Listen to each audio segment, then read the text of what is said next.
Hello, everyone, and welcome back to Community School Impact.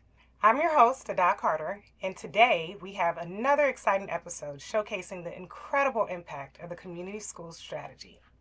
This strategy is changing lives by addressing students' needs, strengthening family connections, and building powerful partnerships. And today we'll highlight some amazing examples of that work. Joining me are outstanding leaders from two schools, Principal Shelley Hartford and Community Schools Program Manager Monica Hewitt from Annapolis Elementary School. And we'll have Principal John Noon and Community Schools Program Manager Valerie Perez Villa from Marley Middle School. Each guest will share inspiring stories about student success, creative problem solving, and the power of partnerships. Stay tuned, you won't want to miss it.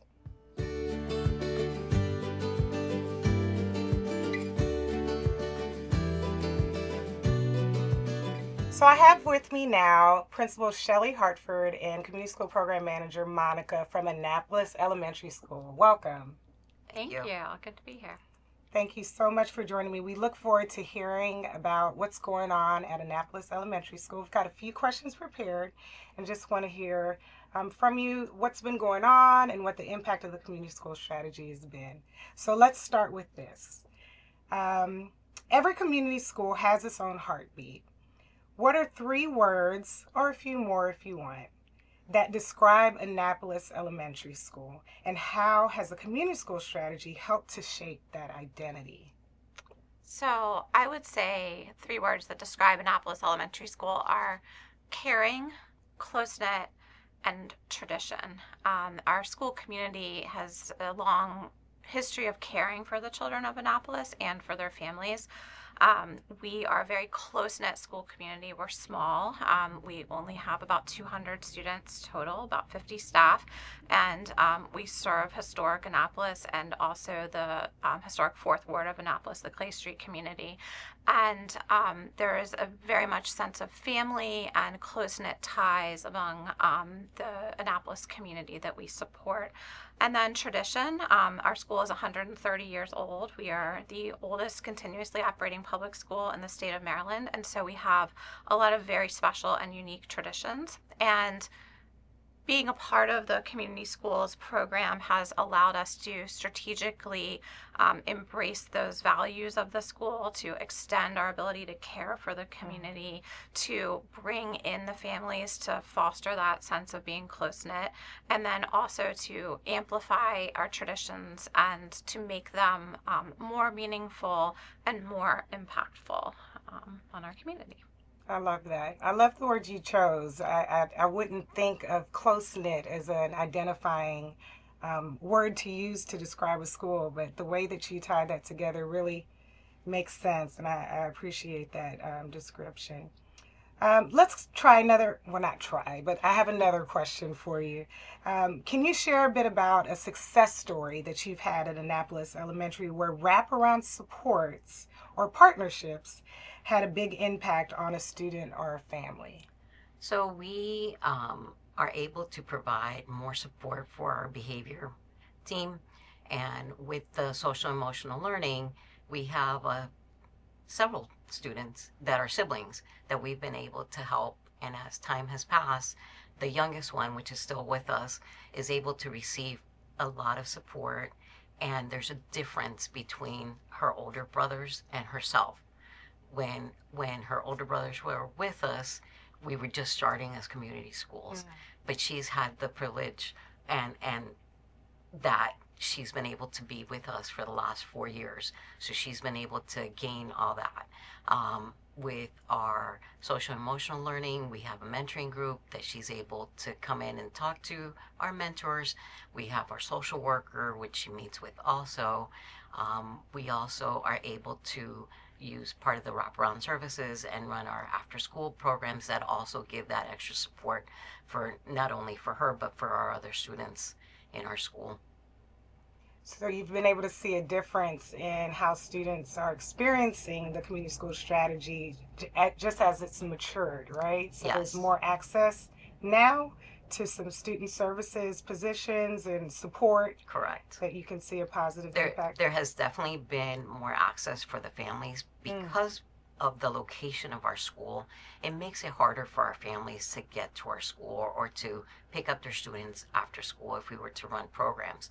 Because of community schools that we can provide transportation for our students, when we first started, I think the first sign up that we had, we might have had 40 students that stayed because we were just starting, we barely had transportation, and now we're looking at 90 students that participate in clubs. Wow. And we're a school that, like Ms. Hartford said, we're 200 students, and It's half of your students. so it's half of our students are participating in clubs twice a week. That's wonderful. That's wonderful. Okay, so I want to know a little bit about a challenge, maybe. So, if you could share about a challenge your school has faced that the community school strategy helped to solve, and what impact did you feel like was made because of that? So, thinking about a challenge, about a few years ago, the school district shifted the start times of school. So we had been closer to 9 o'clock to 4 o'clock school schedule, and then we moved to the 8 to 2. And with that, it required our families to get the younger children to school earlier without the assistance of their older siblings, which had been a common practice in our community.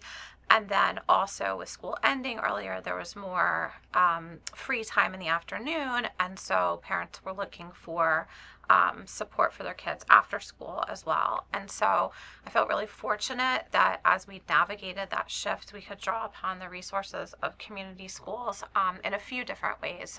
One of the ways was we were able to respond to noticeable trends in tardiness. And so students were missing valuable instructional time in the morning because of the shift in the family's routine. And so we actually worked with our social worker and our counselor, with our community schools program manager, and we did family outreach.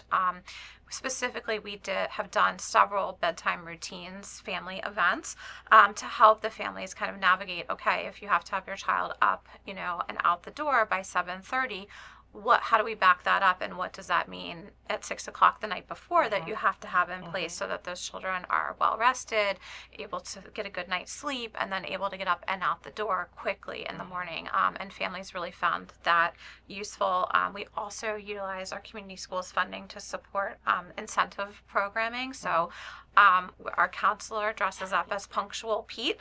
So she dresses up like a clock, and we do Punctual Pete certificates, and we do little celebrations on a monthly basis for students that have made it to school on time and met their own goal of being punctual. So that piece of community schools helped us with the morning. And then, as Monica said, the afternoon programming that we can consistently provide to families, Monday and Wednesday clubs with transportation home. So then the kids are leaving school around 4:15, getting home closer to that 4:30 mark. It gives parents a couple of days where they don't have to worry about, okay, how am I getting my little one at 2:25? So kind of thinking through both of those things, we looked at what was challenging, and then we responded with some programming to support that need. Well, you definitely lifted up something that's challenging that you've dealt with, that I am still dealing with in my own household. Trying to get that routine really locked in is hard.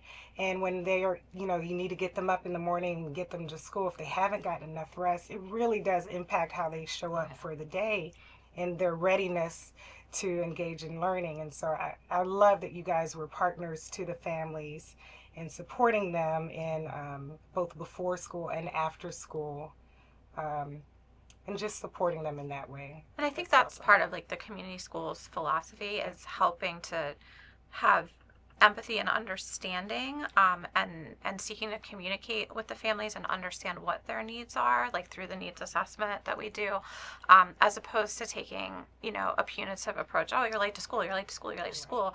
We instead are asking, well, what's going on? Why are you late? What are you having a hard time with? How can we help? And that really helps to build that trust and that partnership with families. And that's what I think community schools is all about.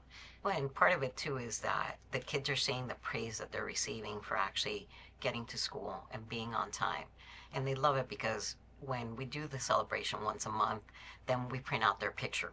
and they see it on the board where everybody can see it, and they're so proud of their accomplishments. Absolutely. And then the counselor will say, well, if you didn't make it this month, that's okay, you still have the next month to make it. And we also do an attendance challenge every day. So every day we speak about, which school was a green, which classroom was a green classroom, because everybody came, and giving them that incentive too, where we're praising them and not always knocking them down. Right. Yeah, I appreciate that. We know that the students have to be in the building to actually get the learning. I mean, of course, we know things happen that will keep people from being there, but just having this team approach, this partnership, I think it's really important. I love to hear a little bit about how you guys are approaching it. I have one more question for you, and I'm looking forward to hearing your response to this one. So, how is your school's approach to family engagement improved because of the community school strategy, and what positive changes have you seen? I think a lot of what we do is with intention. We just don't have an event to have the event. We're always looking at what our family needs are and what we think is going to help, and I ask a lot of questions. We also make sure, because we are a close-knit community and we're a close-knit staff, I do a lot of work with our Title I, and we braid a lot of our services so that when Title I has an event, we're doing a community school event also, because that also attracts, it's a multiple step. If we're going to get them in here, then we're going to get the most out of that meeting, so that we don't have our parents coming every day, and it makes it easier. We try to, I think one of the biggest challenges that we have is trying to find that right time. What is the best time to have an event? So this year, with purpose and intention, we started doing a morning building parent capacity and putting in topics that through the surveys we've seen that the parents want. Like this morning, we actually had one on routines and on getting a schedule done, and we'll see how it works for our parents. I think that it's a great way to support our parents by trying to offer things that they may not think that they needed. And we always ask, okay, what could we do differently, or what is it that would interest you to come, so that we can create it for you. And it's always with intention. We try not to do anything just because. Yeah, I think along with that, the intentionality, the parent programming, but also with supporting things like field trips or after school programming, we actually will look at the academic side, which is supported more by our Title I funding and then by our curriculum, and try to find opportunities where there's overlap between what community schools can support and what the students are learning, and how we can support their academic growth as well. Last year we had a focus on science, and so we made sure that all of our family field trips had a science theme to them. We've looked at the different grade level curriculums, and when we've used community school funding for that, we've said, oh, well, they're learning about the Civil War, so it makes sense that they would go, to this location and do a historic visit. And so we've kind of tried to match that up so that community schools, while it's not an academic focus, we use that wraparound support to enhance the academic and the learning experience for students and for parents as well, because when we can engage the parents and help them build knowledge about what their children are learning, that strengthens that family bond as well. Absolutely. We like to give them experiences that they wouldn't normally get. This year, one of our family field trips was Gettysburg, and we took a bus full of families to Gettysburg, which I've lived here for a long time and had never been. So it was an experience for them. It was an experience for me. And it also gives them that opportunity to see what their children are learning too. I really appreciate the words that you guys have included in all of your answers, but that intentionality piece is, I think, really an important part of what the community school strategy is about. We want to make sure that in every choice, it's being done with great thought and care on what's going to provide the biggest positive impact, right, in the outcomes for our students. And so I really appreciate hearing that in your response, and just everything that you've shared with us today about the work that's going on at Annapolis Elementary School. So Shelley and Monica, thank you so much for sharing how the community school strategy is creating real changes at Annapolis Elementary. It's really clear that the work you're doing is making a lasting impact on students and families. And so thank you so much for being with me today. Thank you for having us and for supporting us. All right, so we will take a quick break and be right back with more inspiring stories from our schools. Hi, I'm Dr. Mark Bedell, and I am proud to be the superintendent of Anne Arundel County Public Schools, a district of 85,000 students and 14,000 dedicated employees. We are on our way to being the best school system in Maryland, and we could use your help to get there. Consider one of these many careers with us.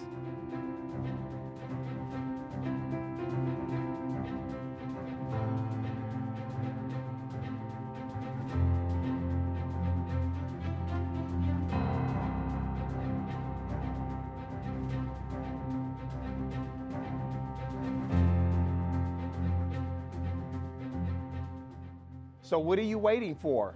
Apply today and help students like these be AACPS Awesome! Welcome back. Now joining me from Marley Middle School is Principal John Noon and Community School Program Manager Valerie Perez Vega. Thank you guys both so much for being here with me. Thank you for having us. Absolutely. So look, I want to get into what's going on at Marley Middle. I've got a question. Either of you can choose to respond, but I want to know more about how the community school strategy has helped meet student needs and improve outcomes at Marley Middle. So I'll start. Okay. So I think the first thing that we've noticed since we really started implementing the strategy this year is a change in the climate in the classroom and throughout the building. We've had parent events. We've done after-school activities for the students. We've done parent workshops in the evenings, and we really just feel like we have empowered our parents and families to be part of the school, which I think helps them also support their students when we make phone calls home. And it may be a difficult conversation, it might be a positive conversation, but the families know that we care and we want what's best for their students. So I would say the climate has changed, which then has factors for academics, behavior, the social emotional needs of the kids are being met with some of those wraparound services that we're able to provide them. So again, I think it's been, for me as a first-year principal in a community school, it's been eye-opening with what we can and do with that strategy. Wow. And you're already seeing the impact this early into being a community school. That's amazing.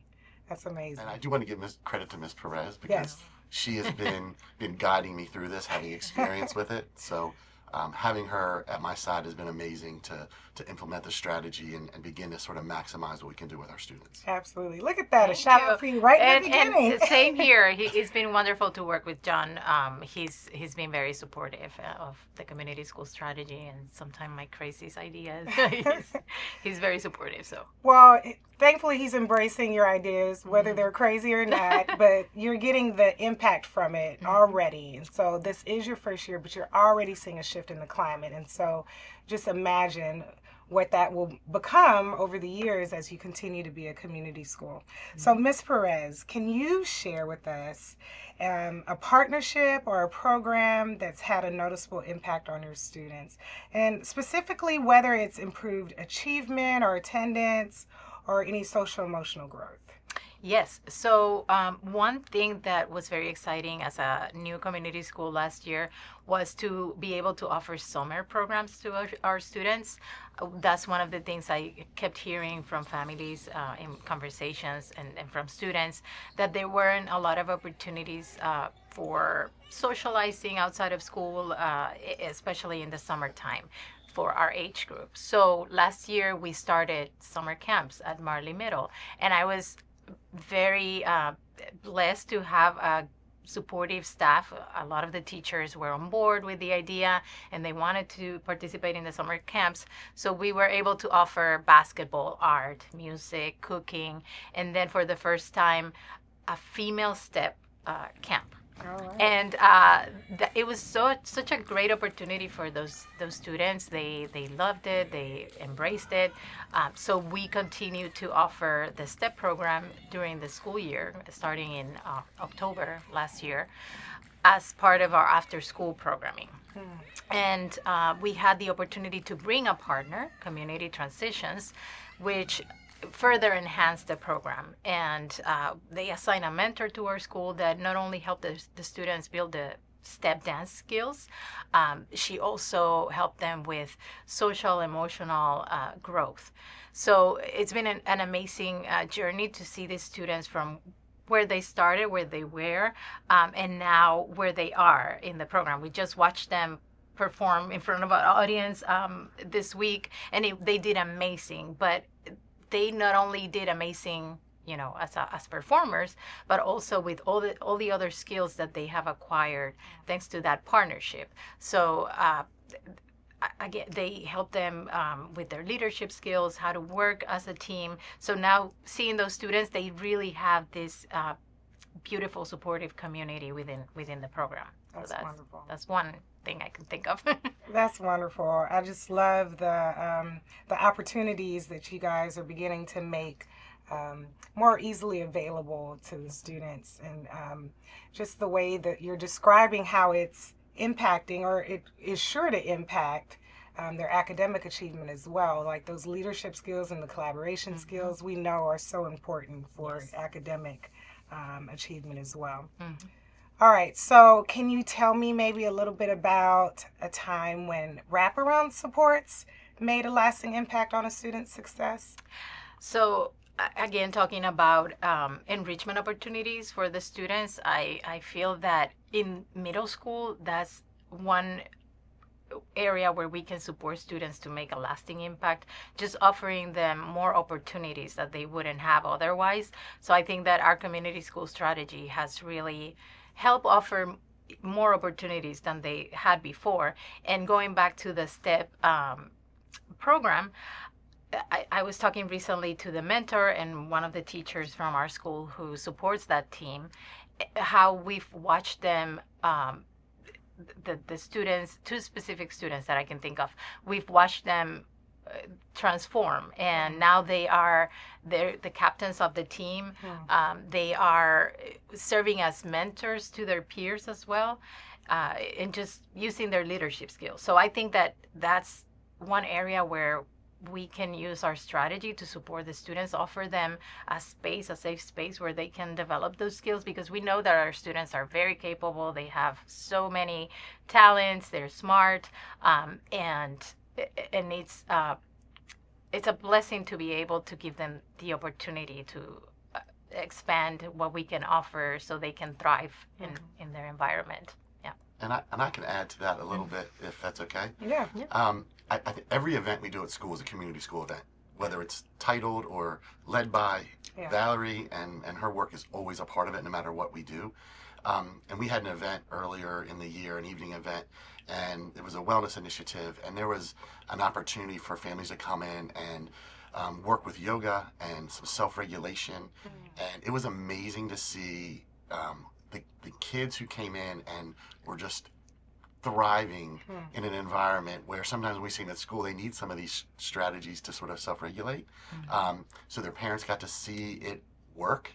And so now the kid also had some strategies to take with him to the classroom.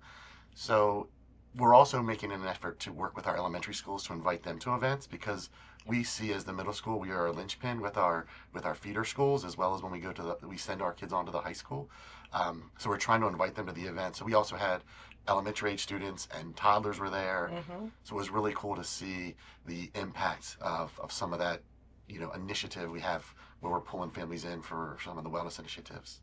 Thank you for adding that. We're being very intentional about just following up on that, on including our feeder schools, the students that are going to be our students next school year, as sixth graders, just to set them up for success and give those families the tools so their students can have a good middle school experience. Yeah, those transition years can be scary and can be challenging. So it's nice that you guys have the ability to support them through that transition and the intentionality with it.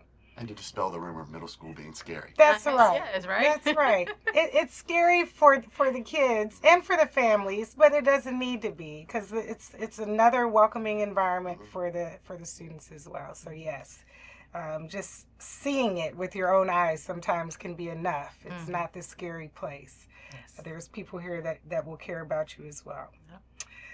So we have already gotten to our last question. I can't believe it, right? So you've spoke a little bit about this, Mr. Noon. I'm hoping you can share with us how the community school strategy has helped you and your school to build stronger connections with the families and the difference you feel like that it's making. So I think the events we do quarterly events. I think we do more than that, but it feels like it's at least quarterly.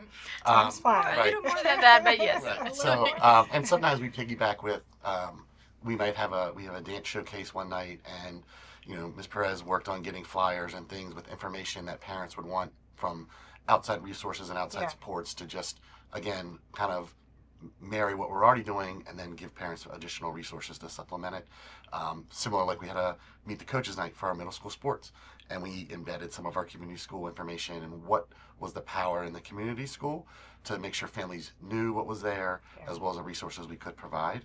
So I think the events and the opportunities for families to come in to just meet us, hear about programs, whether it's even just giving them an activity to do, if it's art or a kid's performance. So having them come in, and then that takes away the stigma of the interaction with the school personnel.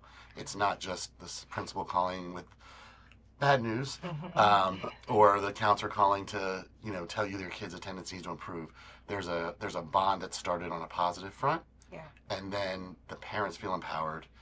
They feel like there are people they can go to. There's a name and a face with the school, and then they can come in and ask the questions or feel like they have someone to go to with questions and resources when maybe before they might have been holding back a little.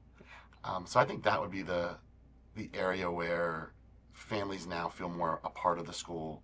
They see that we want what's best for their student, and we'll try to collaborate with them to move them in the best direction while also providing supplemental resources, whether it's food or outreach with other organizations, to help them kind of move and get their child where they want them to be. Absolutely. Well, so I just love the way you're sharing about your school. It just really sounds like you guys are prioritizing removing barriers for parents and families to be involved with the learning that is happening in your school. And I know that's what we want. We don't want fortress schools, right? We want families to come in and to be part of and to partner with you guys in supporting our students. So thank you guys so much for joining us today. I can't believe the time has gone by that quickly. I know. The community school strategy is really creating opportunities for students and families at Marley Middle School, and that's really evident. And your school's growth is proof that this investment really is beginning to change lives. So thank you both for the work that you're doing. Thank you. Wow. So what an incredible conversation today.